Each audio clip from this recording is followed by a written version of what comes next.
प्यारे बच्चों, कैसे हैं आप लोग। आशा करते हैं कि आप लोग अच्छे होंगे, स्वस्थ होंगे और आप लोगों की तैयारी बेहतर चल रही होगी। तो आज की इस वीडियो में जो आपका यूपी पुलिस कांस्टेबल का एग्ज़ाम होने वाला है 23 अगस्त से 31 अगस्त, उसी के जनरल हिंदी के टॉप मोस्ट इम्पोर्टेंट क्वेश्चंस को यहाँ पर डिस्कस करने वाले हैं। तो वीडियो काफ़ी इम्पोर्टेंट है आप लोगों के लिए, तो इस वीडियो को पूरा ज़रूर देखिए। वीडियो अच्छा लगे तो प्लीज़ वीडियो को लाइक और शेयर ज़रूर करें, और जो भी हमारे नए बच्चे हैं, जिन बच्चों ने चैनल को सब्सक्राइब नहीं किया है, तो प्लीज़ चैनल को सब्सक्राइब करके नोटिफिकेशन बेल ऑन करना ना भूलें। तो चलिए वीडियो को स्टार्ट करते हैं। गाइस, यूपी पुलिस कांस्टेबल की एग्ज़ाम डेट घोषित कर दी गई है। 23 अगस्त से 31 अगस्त के बीच में एग्ज़ाम आयोजित किया जाएगा। आप लोगों के पास सिर्फ और सिर्फ 21 दिन शेष हैं। तो आज मैं आप लोगों के लिए जनरल हिंदी के कुल 50 क्वेश्चंस लेकर आया हूं। अगर आप लोगों ने इन 50 क्वेश्चंस में 45 क्वेश्चंस के सही जवाब दिए तो आप लोग समझ लीजिएगा जनरल हिंदी की जो आप लोगों की तैयारी है वो काफ़ी हद तक अच्छी है। तो खुद से प्रयास कीजिएगा इन सभी क्वेश्चंस के आंसर देने का। 2 से 3 सेकंड के बाद मैं आंसर क्लियर कर दूंगा। आज के सेशन में पहला क्वेश्चन, इनमें से कौन सा शब्द सही है। यहाँ पर आपको सही शब्द की पहचान करनी है। इंपॉर्टेंट क्वेश्चन है, 5 स्टार लगा लीजिए। तो पार्थिव कैसे लिखा जाता है? पार्थिव ऐसे लिखा जाता है। तो इस पार्थिव का शुद्ध शब्द हो जाएगा ये। तो वी ऑप्शन जो है आपका ये सही हो जाएगा। अगला हमारा प्रश्न है गाइस कि भारत में हिंदी भाषी राज्य कितने हैं, ये आपको बताना है। भारत में हिंदी भाषी राज्यों की संख्या कितनी है? 12, 10, 15 या 8? तो मेरे प्यारे साथियों, भारत में हिंदी भाषी राज्यों की जो संख्या है 15। सी ऑप्शन जो है आपका ये बिल्कुल करेक्ट हो जाएगा। वो कौन कौन से राज्य हैं? उत्तर प्रदेश, बिहार, झारखंड, मध्य प्रदेश, उत्तरांचल, हिमाचल प्रदेश, छत्तीसगढ़, राजस्थान, हरियाणा और दिल्ली। इन राज्यों के अतिरिक्त महाराष्ट्र, गुजरात, पश्चिम बंगाल, पंजाब और हिंदी भाषी राज्यों से लगते अन्य राज्यों में भी हिंदी बोलने की अच्छी संख्या है। ये फैक्ट आपको ध्यान में रखना है। चलिए बढ़ते हैं नेक्स्ट क्वेश्चन की ओर। मेरे प्यारे साथियों, नेक्स्ट क्वेश्चन हमारा है, आली का पर्यायवाची शब्द क्या होगा? सखी, सहेली, भ्रमरी या ये सभी?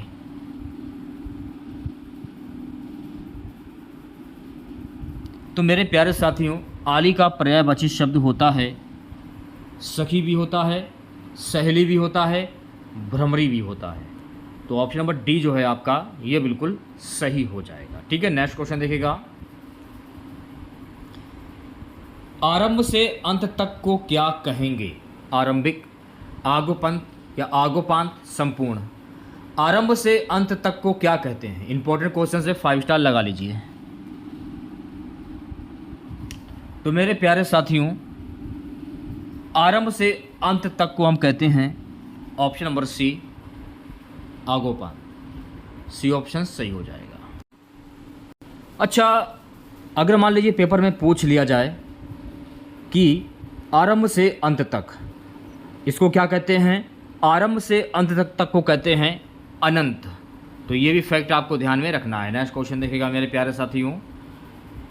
जो मापा ना जा सकता हो उसको क्या कहते हैं? अमापित, अपर, अनुपेय, अपरिमेय। जो मापा ना जा सकता हो उसको क्या कहते हैं? इंपॉर्टेंट क्वेश्चन है।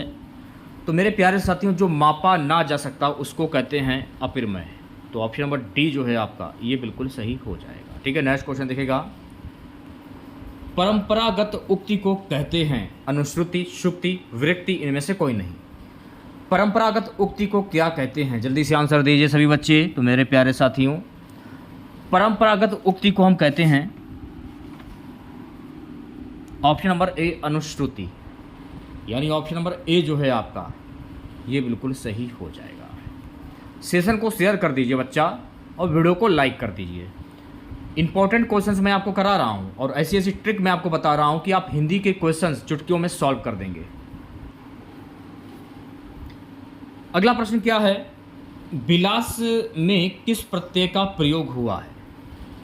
अब देखिए विलास में प्रत्यय का प्रयोग होने का बताया जा रहा है कि विलास में प्रत्यय का प्रयोग क्या होगा, विलास, विलास बोला आपने, विलास, तो लास्ट में क्या निकल रहा है, आस निकल रहा है, विलास, आस, आस, आस निकल रहा है। तो इसमें आस कहाँ पर है, ये रहा आस। तो बी ऑप्शन जो है आपका ये बिल्कुल करेक्ट हो जाएगा। ठीक है, नेक्स्ट क्वेश्चन देखिएगा, बोली में कौन सा प्रत्यय है, बोलिए मुंह से आप अपने मुंह से बोलिए, बोली ई, बोली ई, बड़ी ई निकल रहा है, तो बड़ी ई कहां पर है, ये रहा। ठीक है, तो ए ऑप्शन करेक्ट हो जाएगा। नेक्स्ट क्वेश्चन देखिएगा मेरे प्यारे साथियों, अत्यंत का संधि विच्छेद क्या होगा, अतिधन आन, अतिधन अंत, अतिधन अंत, अताधन अंत। अत्यंत का संधि विच्छेद क्या होता है, तो अत्यंत का संधि विच्छेद होता है ऑप्शन नंबर वी, अति धन अंत। अब इसको तो मान लिया जाएगा छोटी और इसको मान लिया जाएगा छोटा आ, छोटी ई प्लस छोटा आ मिलकर क्या बना, या बना जाके, यानी या बना। तो या किस में आता है, नियम के अनुसार यण संधि में आता है। तो अगर पेपर में पूछा जाए अत्यंत में कौन सी संधि होगी, यण संधि हो जाएगी। तो यह भी फैक्ट आपको ध्यान में रखना है। अगला प्रश्न हमारा है कि जगदीश में कौन सी संधि है। इंपॉर्टेंट क्वेश्चंस है, स्वर संधि, व्यंजन संधि, विसर्ग संधि, इनमें से कोई नहीं। अब आपने जगदीश की संधि की, तो जगदीश की संधि क्या होती है, जगत धन ईश, जगत धन ईश। जब आप इसकी संधि आपने की, संधि को करने के बाद आपने ता में हलन को देखा, तो मैंने आपको पहले भी बताया था, जब भी ऐसा हो वहां पर आप व्यंजन संधि पर टिक आंख बंद करके कर दीजिए, बिना सोचे समझे। अच्छा, अगला क्वेश्चन देखिएगा, निरोग में कौन सी संधि है, विसर्ग संधि, स्वर संधि, व्यंजन संधि, या इनमें से कोई नहीं। देखिए, जब आपने निरोग की संधि की, तो निरोग की संधि क्या होती है, नी धन रोग। अब आपने इसकी संधि कर ली, ठीक है। अब पूछा क्या जा रहा है कि निरोग में कौन सी संधि होगी। तोड़ने से ये पता चल रहा है कि निरोग में विसर्ग संधि हो जाएगी। क्यों, ये निशान देख रहे हैं आप लोग, नी में विसर्ग के निशान है, इसलिए विसर्ग संधि हो जाएगी। अगला प्रश्न देखिएगा सभी मेरे प्यारे साथियों, अचौहिड़ी का संधि विच्छेद क्या होता है। इंपॉर्टेंट क्वेश्चन में 5 स्टार लगा लीजिए आप लोग। अचौहिड़ी, तो अच धन ओहनी। अब देखिए, इसको तो माना जाएगा छोटा आ, इसको माना जाएगा बड़ा ऊ। तो छोटा ऊ प्लस बड़ा ऊ मिलकर क्या बना, औ बन गया। क्या बना, औ से औरत बन गया। तो नियम के अनुसार औ किस में आता है, वृद्धि स्वर संधि में आता है। तो अचौड़ी में प्रयुक्त संधि क्या होगी, वृद्धि संधि। तो ये भी आपको ध्यान में रखना है। चलिए बढ़ते हैं नेक्स्ट क्वेश्चन की ओर। नेक्स्ट क्वेश्चन देखेगा सभी बच्चे, साहित्य लहरी किसकी रचना है, सूरदास, कबीरदास, तुलसीदास या जायसी। देखिए, साहित्य लहरी जो है ना, ये सूरदास की रचना है। तो ऑप्शन नंबर ए जो है आपका बिल्कुल करेक्ट हो जाएगा। अगर मैं बात करूं सूरदास की, सूरदास के गुरु का क्या नाम था, वल्लभाचार्य। सूरदास किस काल के कवि हैं, तो सूरदास जो है ना आदिकाल के कवि हैं। किस काल के कवि हैं, आदिकाल के कवि हैं। सूरदास को अष्टछाप का जहाज भी कहा जाता है, ठीक है। और पेपर में अगर मान पूछ लिया जाए कि सूरदास की बोली कौन सी है, सूरदास की बोली है ब्रज बोली। तो ये सारे फैक्ट आपको ध्यान में रखने हैं। कबीरदास की बात करें, कबीरदास के गुरु का क्या नाम था, रामानंद। कबीरदास किस काल के कवि हैं, आदिकाल के कवि हैं। कबीरदास की भाषा कौन सी है, कबीरदास की भाषा है शतुक्कड़ी भाषा। तो ये सारे फैक्ट आपको ध्यान में रखने हैं, क्योंकि इनमें से किसी में भी क्वेश्चन जो है पेपर में पूछे जा सकते हैं।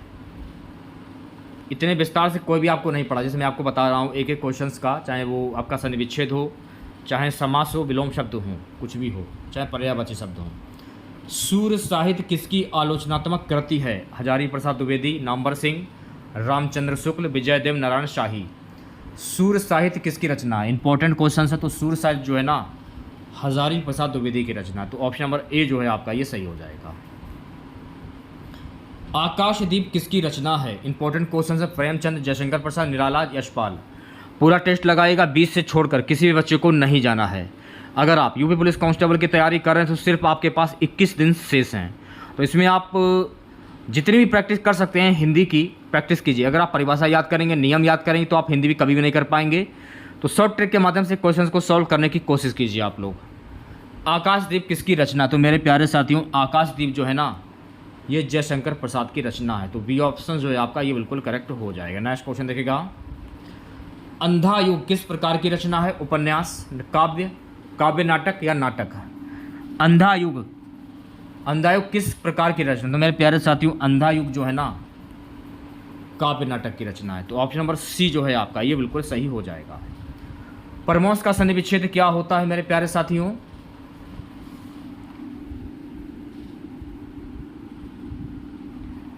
परमोश का संधि क्या होगा? तो मेरे प्यारे साथियों, परमोश का संधि होता है परम धन औषध। तो सी ऑप्शन जो है आपका ये सही हो जाएगा। इसको तो मान लीजिएगा अ और इसको मान लीजिएगा औ। तो छोटा आ प्लस औ मिलकर क्या बना? औ बन गया। और नियम के अनुसार औ किस में आता है? तो औ आता है वृद्धि संधि के साथ में। जस्ट अभी मैंने आप लोगों को बताया था, आ प्लस औ मिलकर बना औ, और औ किस में आता है? वृद्धि संधि में आता है। तो ये भी फैक्ट आपको ध्यान में रखना है, ठीक है। नेक्स्ट क्वेश्चन देखिएगा सभी बच्चे। मेरे प्यारे साथियों, नेक्स्ट क्वेश्चन हमारा सुरेंद्र में कौन सी संधि है? दीर्घ संधि, गुण संधि, वृद्धि संधि या यण संधि? अच्छा, सुरेंद्र की संधि क्या होती है? सुर, धन, इंद्र, ठीक है। इसको तो मान लीजिएगा छोटा आ, इसको मान लीजिएगा छोटी ई। तो छोटा आ प्लस छोटी ई मिलकर क्या बना? ए बना। ए से एनक। ए किस में आता है? ए आता है गुण स्वर संधि में। तो बी ऑप्शन जो है आपका करेक्ट हो जाएगा, ठीक है। नेक्स्ट क्वेश्चन देखिएगा सभी बच्चे। मनोज किसका पर्यायवाची शब्द है? कमल, कामदेव, विष्णु, बादल। मनोज किसका पर्यायवाची शब्द है? इंपॉर्टेंट क्वेश्चन है, जल्दी से आंसर दीजिए सभी बच्चे।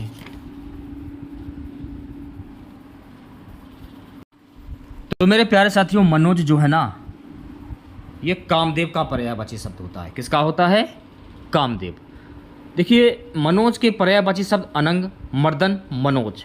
अगर मान लीजिए ये ऑप्शंस में अनंग दिया जाए, मर्दन दिया जाए या मनोज दिया जाए, तो आप इनमें से किसी में भी टिक कर सकते हैं।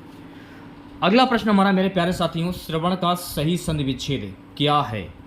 श्रवण का संधि विच्छेद क्या होता है? अगर आपको नहीं दिख रहा तो आप वीडियो की क्वालिटी बढ़ा लीजिए। श्रवण का संधि विच्छेद क्या होता है? इंपॉर्टेंट क्वेश्चन है, जल्दी से आंसर दीजिए। तो श्रवण का संधि विच्छेद होता है श्रोधन अन। क्या होता है? श्रोधन अन। तो ओ, इसको तो मान लिया जाएगा ओ, और इसको मान लिया जाएगा अन। क्या इसको क्या मान लिया जाएगा? इसको मान लिया जाएगा अन। तो ओ प्लस अन मिलकर क्या बना? अब बना। क्या बना? अब बना। और अब किस में आता है? अयादि स्वर संधि। तो श्रवण में हो जाएगा अयादि स्वर संधि। तो ये आपको ध्यान में रखना है। मनुधन बल, मनुधन बल का सही संधि विच्छेद क्या होगा? इंपॉर्टेंट क्वेश्चन है, देख लीजिएगा आप लोग एक बार। मन धन बल का सही संधि विच्छेद क्या होता है? तो मेरे प्यारे साथियों, मनोबल होता है। तो सी ऑप्शन जो है आपका करेक्ट हो जाएगा। अच्छा, मनोबल में प्रयुक्त संधि कौन सी होगी? विसर्ग संधि हो जाएगी। आपको देखना भी नहीं, इसमें आपको हलंत दिख रहे होंगे। हलंत, ये सॉरी विसर्ग के निशान आपको दिख रहे हैं, इसलिए यहाँ पर हो जाएगा विसर्ग संधि। तो ये भी आपको ध्यान में रखना है, ठीक है। नेक्स्ट क्वेश्चन देखिएगा। हंसाना क्रिया एक है, सकर्मक, अकर्मक, प्रयार्थक, संयुक्त। हंसाना कौन सी क्रिया है? तो मेरे प्यारे साथियों, हंसाना जो है ना, ये अकर्मक क्रिया है। देखिए, एक होता है सकर्मक क्रिया और एक होता है अकर्मक क्रिया। अकर्मक क्रियाएं वे क्रियाएं होती हैं जिनमें प्रत्यक्ष वस्तु का उपयोग नहीं होता, वो अकर्मक क्रिया कहलाती हैं। सकर्मक क्रिया की अगर हम बात करें तो सकर्मक क्रियाएं वे क्रियाएं होती हैं जो प्रत्यक्ष वस्तु का प्रयोग करती हैं। ये आप फैक्ट आपको ध्यान में रखना है, ठीक है। हंसाना क्रिया क्या है? अकर्मक क्रिया हो जाएगी, ठीक है। नेक्स्ट क्वेश्चन देखिएगा सभी बच्चे।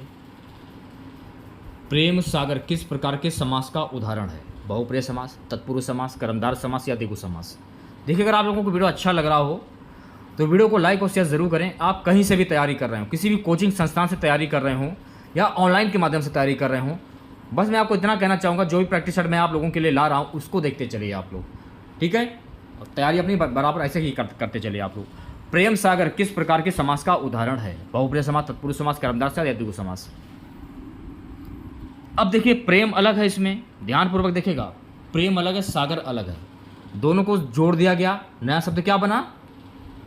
प्रेम सागर। तो जब भी ऐसा पूछा जाए तो वहां पर होता है आपका तत्पुरुष समास, ऐसे आप पहचान सकते हैं।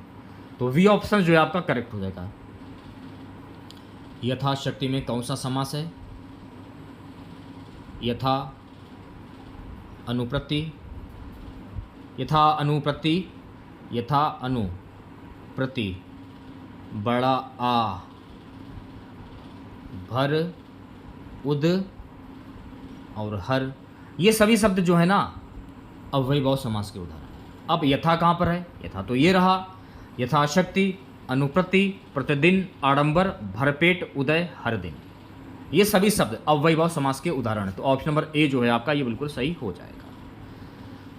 अगला हमारा प्रश्न है गाइस कि अवरोध शब्द का विपरीत अर्थक शब्द क्या होगा? अवरोध शब्द का विपरीत अर्थक शब्द क्या होता है? तो मेरे प्यारे साथियों, अवरोध शब्द का विपरीत अर्थक शब्द होता है अनवरोध। क्या होता है? अनवरोध। ऑप्शन नंबर ए जो है आपका ये बिल्कुल सही हो जाएगा। ठीक है, नेक्स्ट क्वेश्चन देखेगा। प्रश्न क्या है? जो आकाश में विचरण करता हो के लिए एक शब्द क्या होगा? रजनीचर, निशाचर, खच्चर, खेचर। जो आकाश में विचरण करता हो के लिए एक शब्द क्या होगा? इंपॉर्टेंट क्वेश्चन है, 5 स्टार लगा लीजिए।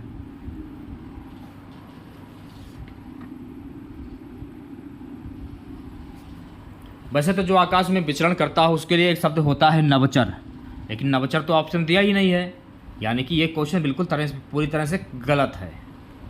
नेक्स्ट क्वेश्चन देखिएगा सभी बच्चे, परिधन छेद की संधि से निर्मित शब्द क्या होगा? परिधन छेद। तो मेरे प्यारे साथियों, परिधन छेद की संधि से निर्मित का शब्द क्या होता है? परिच्छेद होता है। तो सी ऑप्शन जो है आपका ये बिल्कुल करेक्ट हो जाएगा। चलिए बढ़ते हैं नेक्स्ट क्वेश्चंस की ओर। अगला प्रश्न है गाइस कि निम्न में से किस शब्द में अयादि संधि है? यद्यपि, अन्वेषण, नायक, सदैव। तो यहाँ पर आपको अयादि स्वर संधि की पहचान करनी है।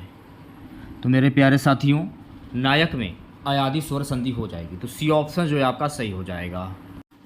जब नायक की संधि करते हैं तो अनायक की संधि होती है नय, हटाकर नया करते हैं, नय धन अक।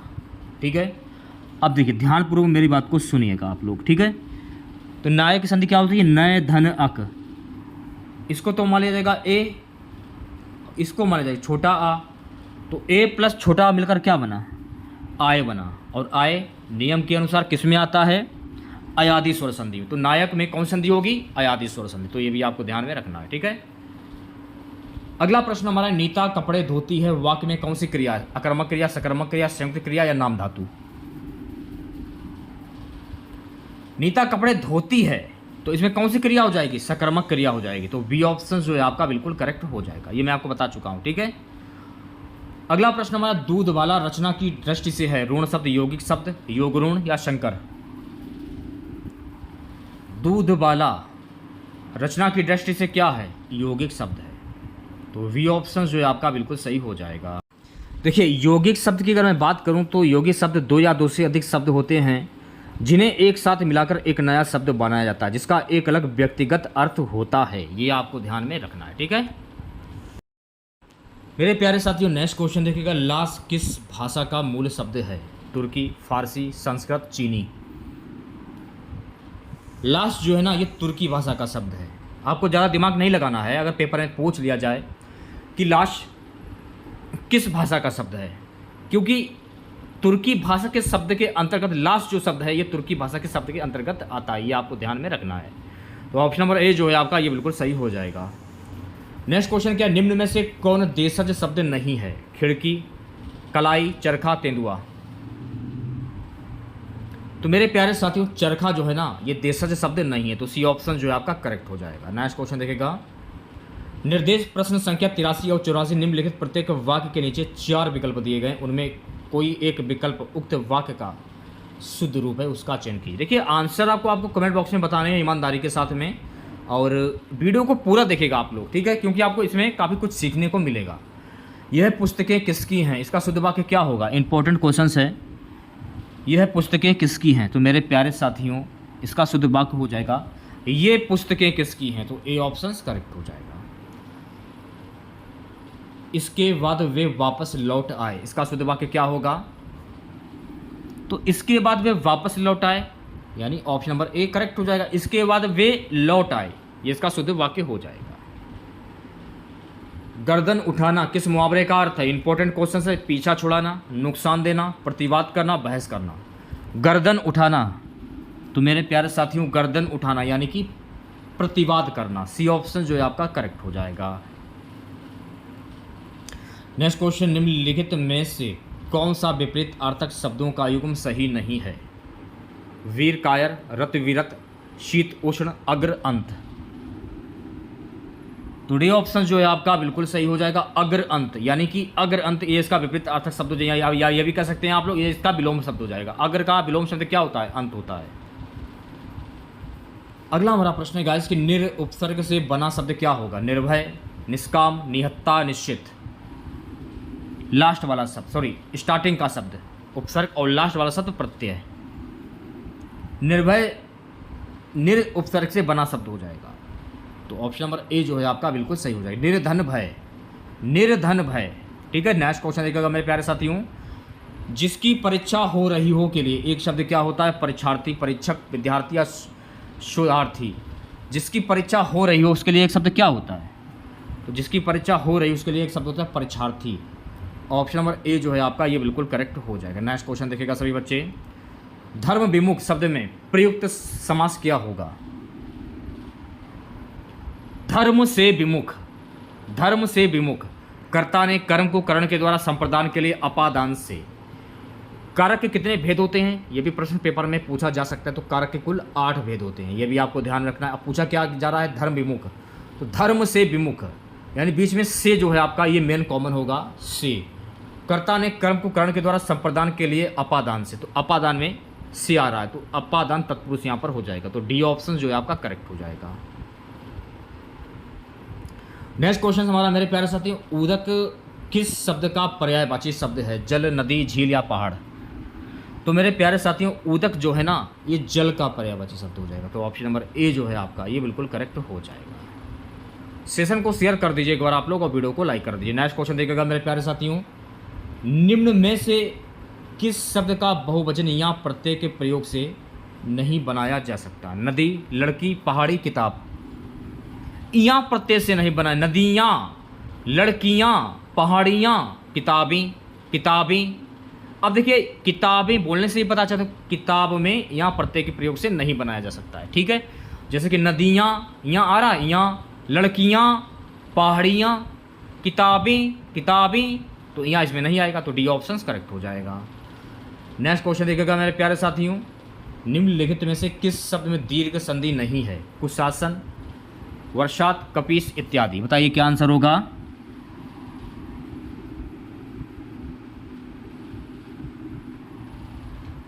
किस शब्द में दीर्घ संधि नहीं है? तो मेरे प्यारे साथियों इत्यादि में दीर्घ संधि नहीं है, तो डी ऑप्शन जो है आपका करेक्ट हो जाएगा। देखिए जब आपने इत्यादि की संधि की तो इत्यादि की संधि क्या होती है? इति, धन, आदि। इसको तो माना जाएगा छोटी ई, इसको माना जाएगा छोटा आ, सॉरी बड़ा आ, इसको माना जाएगा बड़ा आ। तो छोटी ई प्लस बड़ा मिलकर क्या बना? छोटी ई। एक बार फिर से देख लीजिए, इति, धन, आ, ती, ठीक है। इसको तो मान लीजिएगा छोटा आ, इति होगा। अच्छा इति है तो छोटी ई और प्लस बड़ा आ, छोटी ई प्लस बड़ा मिलकर क्या बना?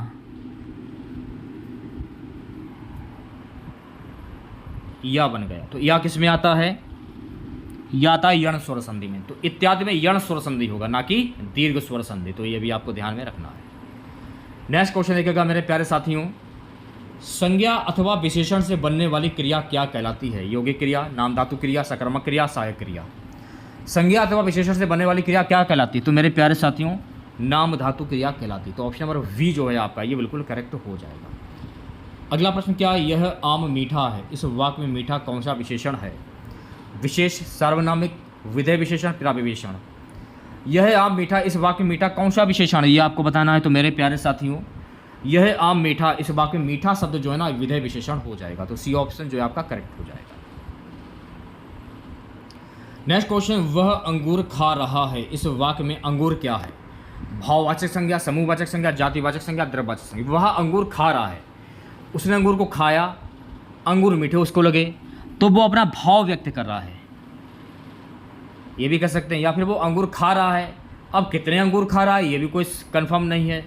तो ये अंगूर जो है ना, अंगूर, वहाँ अंगूर खा रहा है, तो ये समूहवाचक संज्ञा हो जाएगी। तो ऑप्शन नंबर वी जो है आपका करेक्ट हो जाएगा। नेक्स्ट क्वेश्चन क्या है, पुष्प तत्सम शब्द के लिए हिंदी में तद्भव शब्द क्या होगा? फूल, पौधा, पंखुड़ी, पुष्प। तत्सम शब्द को पहचानने ऐसे शब्द जो संस्कृत भाषा से निकले हों वो तत्सम शब्द कहलाते हैं, ऐसे शब्द जो हिंदी भाषा से निकले वो तद्भव शब्द कहलाते हैं। ये आपको ध्यान में रखना है। तो आंसर क्या हो जाएगा? पंखुड़ी, यानी सी ऑप्शन जो है आपका करेक्ट हो जाएगा। नेक्स्ट क्वेश्चन देखिएगा सभी बच्चे, कबूतर किस भाषा का मूल शब्द है? फारसी, अरबी, संस्कृत, हिंदी। तो मेरे प्यारे साथियों, कबूतर जो है ना ये फारसी भाषा का शब्द है। तो ऑप्शन नंबर ए जो है आपका ये बिल्कुल करेक्ट हो जाएगा। चलिए बढ़ते हैं नेक्स्ट क्वेश्चन की ओर। फा से फल का उच्चारण स्थान क्या? अब पा, फा, बा, जैसे कि पा हुआ, फा हुआ, पा, फा, बा, फा, पा, फा, भा, मा। तो पा, फा, भा, मा। तो फा जो है ये किस श्रेणी में आ जाएगा? ओष्ठ की श्रेणी में आ जाएगा। जब आप इसे बोलेंगे तो जो आपके दोनों ओष्ठ है ना आपस में टकराते हैं तो ये ओष्ठ हो जाएगा। तो सी ऑप्शन करेक्ट हो जाएंगे। नेक्स्ट क्वेश्चन देखिएगा सभी बच्चे, भाषा का वह रूप जिसका प्रयोग सामान्यतः जनता अपने समूह या घरों में करती उसे क्या कहते हैं? परिनिष्ठित भाषा, क्षेत्रीय बोली, राजभाषा, राजकीय भाषा। क्षेत्रीय भाषा, सॉरी क्षेत्रीय बोली। ऑप्शन नंबर वी जो है आपका करेक्ट हो जाएगा। निम्नलिखित शब्दों में कौन सा अशुद्ध शब्द है? तो यहाँ पर आपको अशुद्ध शब्द की पहचान करनी है। तो पुनर्विचार ये आपका अशुद्ध शब्द हो जाएगा। तो ऑप्शन नंबर ए जो है आपका करेक्ट हो जाएगा। अब जैसे कि पुनर्विचार इसमें लिखा है, लिखा तो ठीक ठाक है, थोड़ा सा इसमें रा चढ़ाना है। तो वा में अगर मान ली आपने रा चढ़ा दिया ऐसे तो ये शुद्ध शब्द हो जाएगा। ठीक है, तो ये आपको ध्यान में रखना है। तो इसमें लोगों ने यूपी पुलिस कांस्टेबल के लिए जनरल हिंदी के कुल 50 क्वेश्चन डिस्कस किए हैं। 50 में आपको 45 क्वेश्चंस के सही जवाब बताने थे। मान लीजिए अगर आपने 50 में 45 क्वेश्चंस के सही जवाब बताए होंगे तो आप लोग समझ लीजिएगा जनरल हिंदी की जो आप लोगों की तैयारी है वो काफ़ी हद तक अच्छी है। तो अगर आप लोगों को वीडियो अच्छा लगा हो तो प्लीज़ वीडियो को लाइक और शेयर ज़रूर करें। और जो भी हमारे नए बच्चे हैं, जिन बच्चों ने चैनल को सब्सक्राइब नहीं किया तो प्लीज़ चैनल को जरूर सब्सक्राइब करें और नोटिफिकेशन बेल ऑन करना ना भूलें। मिलते हैं नेक्स्ट वीडियो के साथ। जय हिंद, जय भारत।